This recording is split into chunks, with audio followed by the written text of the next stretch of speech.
Hello guys, मेरा नाम है रवि और स्टडी ग्लो में आपका बहुत बहुत स्वागत है। दोस्तों, यहाँ पे कुछ बहुत बड़ा हो गया है। आप यहाँ पे देख रहे हैं कि एक दिन में पिघला 20 लाख वर्ग किलोमीटर अंटार्कटिका। जी हाँ दोस्तों, यहाँ पे क्या हुआ है कि जो अंटार्कटिका है उसके नीचे जो बर्फ जमा हुआ था वही क्या हुआ है, बहुत बड़ा जो हिस्सा था वो क्या हुआ है, पिघल के पानी में बदल गया है। जिसकी वजह से दिक्कत ये होगी दोस्तों कि जो हमारा समुद्र है वो क्या होगा, उसका जल स्तर बहुत ज़्यादा बढ़ने लगेगा।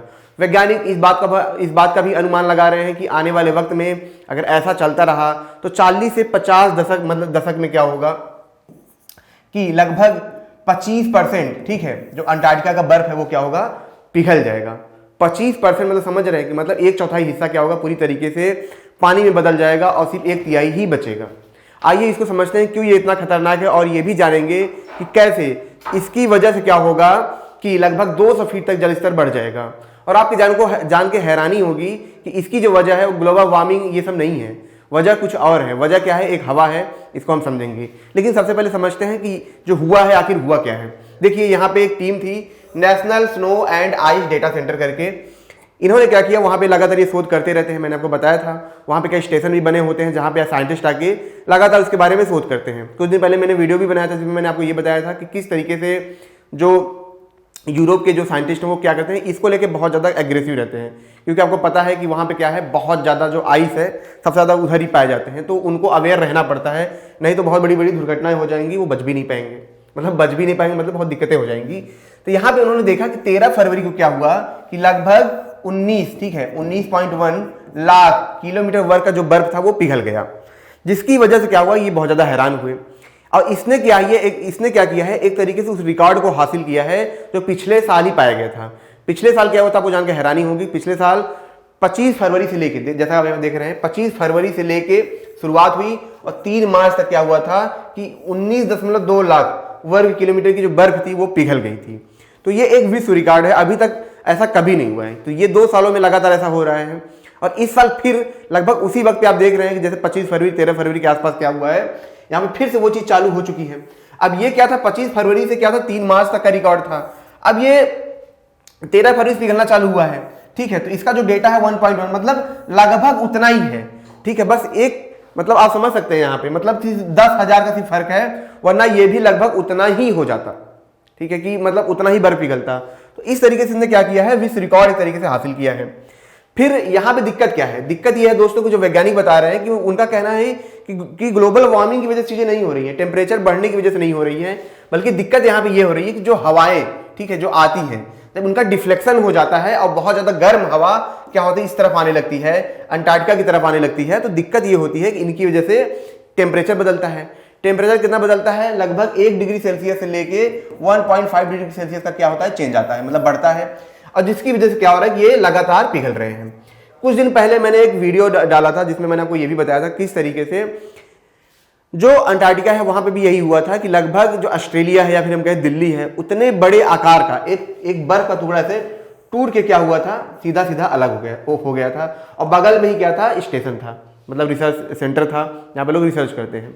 वो इतना बड़ा था कि आप सोच नहीं सकते हैं। तो यहाँ पे भी इस बार खतरा उससे ज्यादा है, इस बार और बड़ा टूटा है, ठीक है। अगर आप 20 लाख किलोमीटर का स्क्वायर अगर निकालेंगे तो लगभग काफी बड़ा एरिया, मतलब आप समझ नहीं सकते इतना बड़ा एरिया कहाँ से टूटा है। तो उनका कहना है कि जो टेम्परेचर का जो वेरी कर रहा है गर्म हवा की वजह से, जो हवा डिफ्लेक्ट होकर इधर आ रहे हैं, इसकी वजह से चीजें हो रही हैं। अब बात करते हैं आखिर ऐसा क्यों हो रहा है, क्या इसका इतिहास क्या था अंटार्कटिका का, अंटार्कटिका में क्या था ऐसा कि जो आपको मैं बताना चाह रहा हूँ। देखिए, एक बार नेशनल जियोग्राफी ने क्या किया था, इस पर रिसर्च किया था। तो उन्होंने बताया कि लगभग 4 करोड़ साल पहले क्या था, ये पूरी तरीके से बर्फ से जमा हुआ था, पूरी तरीके से बर्फ से ढका हुआ था। फिर धीरे धीरे जैसे वक्त बीतता है तो उन्होंने फिर 18,000, ठीक है, वर्ष का मतलब पहले का आकलन बताया। उन्होंने बोला कि 1/3 हिस्सा जो अर्थ का था वो क्या था, पूरी तरीके से बर्फ से ढका हुआ था, ठीक है। अभी क्या है, उन्होंने बोला कि उस टाइम भी ये था, लेकिन अभी ये कितना है, 1/10 है, ठीक है। तो 1/3 से 1/10 आने में कितना वक्त लगा, 18,000 वर्ष का वक्त लगा।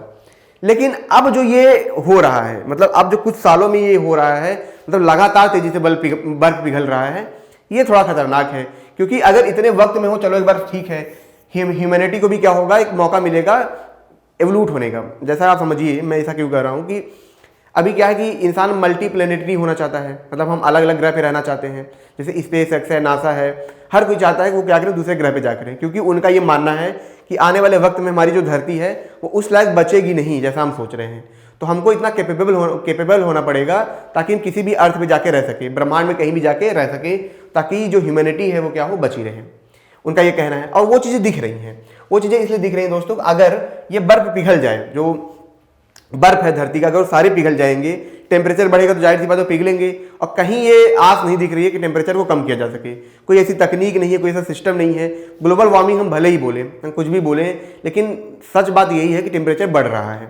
चाहे जैसे भी टेम्परेचर बढ़ रहा है, उसको रोकना बहुत मुश्किल है। तो कहीं ना कहीं हमको ये चीज़ें दिख रही हैं, इसीलिए उनका जो अनुमान था वो काफ़ी हद तक सही है। अब यहाँ पे दिक्कत ये है कि अगर ये बर्फ पिघल जाएंगे, ठीक है, कौन से बर्फ पिघल जाएंगे, आपको जान के हैरानी होगी। जो हमारा हैरानी क्या है, जो हमारा धरती है, इसमें 70% क्या है, जो पानी का 70% परसेंट है, वो किस में है, बर्फ के फॉर्म में है। अगर ये पिघल जाएंगे तो लगभग 200 फीट तक क्या होगा, जो जल स्तर है बढ़ जाएगा। जाहिर सी बात है, अगर 200 फीट तक जल स्तर बढ़ जाएगा तो कौन बचेगा, कोई नहीं बचेगा, ठीक है।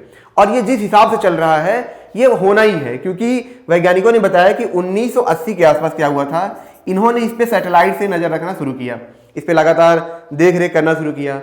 उन्होंने एक चीज देखा, उन्होंने देखा कि हर 10 साल में क्या होता है, हर 10 साल में क्या होता है कि यहाँ पे जो बर्फ 12 से लेकर 13% तक पिघलता है, ठीक है। ये लगातार पिघल रहा है, लगातार पिघल रहा है। और उन्होंने बोला, उन्होंने एक अनुमान लगाया कि आने वाले वक्त में जब ये सदी हमारी बीतेगी, ठीक है, तो होगा क्या कि लगभग यहाँ पे क्या होंगे, 25% से लेकर 40% के आसपास क्या होगा, पूरा बर्फ पिघल जाएगा, बर्फ बचेगा ही नहीं।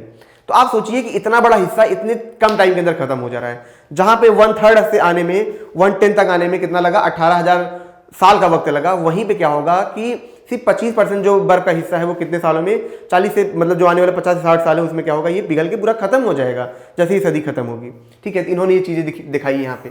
तो इस तरीके से इन्होंने देखा कि जो 40 साल था, इन्होंने ये भी देखा कि जो 40 साल से लगातार निगरानी कर रहे थे, ठीक है, 1980 से लेके अभी तक जो निगरानी कर रहे थे, उसमें इन्होंने एक चीज और देखी। इन्होंने देखा कि अभी तक क्या है कि 25% जो बर्फ कंपेयर अगर करें, जो पहले का बर्फ था उसके कंपेयर में 25% बर्फ क्या है, अभी भी पिघल चुका है। तो ये लगातार पिघलता जा रहा है, और आने वाले वक्त में ये 100% एक बर्फ नहीं बचेंगे, पूरा पूरा पानी होगा। तो इस वजह से जो वैज्ञानिक है काफी ज्यादा इस पे हैरान है। तो दोस्तों छोटा सा लेक्चर था जिसमें हमने जाना कि किस तरीके से जो हमारी धरती है वो क्या हो रही है, मतलब धरती पे जो हमारे बर्फ है वो पिघल रहे हैं। हम कितना भी कोशिश कर लें, लेकिन हम कितना भी ग्लोबल वार्मिंग बोल लें, लेकिन सच्चाई यही है कि हमारा बर्फ पिघल रहा है। और पिछले साल ही 20 लाख करोड़ का टूटा था, इस साल भी लगभग उतना ही टूटा है, और आने वाले वक्त में देखते हैं कितना टूटेगा, क्योंकि वैज्ञानिक ये बता रहे हैं कि ये प्रोसेस अभी कुछ दिन तक और चलेगा। तो इसमें हो सकता है कि पिछले साल का रिकॉर्ड भी टूट जाए। तो दोस्तों छोटा सा लेक्चर था। अच्छा, एक चीज़ मैं आपको और बताना चाहता हूँ कि हमने एडिक्शन मैनेजमेंट का कोर्स लॉन्च किया है। तो ग्लो 25, ठीक है, ग्लो 25 कोड अगर यूज करेंगे आप तो आपको 25% एक्स्ट्रा आप भी मिलेगा। एडिक्शन से दूर हो पाएंगे तो काफ़ी ज़्यादा लाइफ में कुछ कर पाएंगे। मिलते हैं नेक्स्ट लेक्चर में। Thank you so much.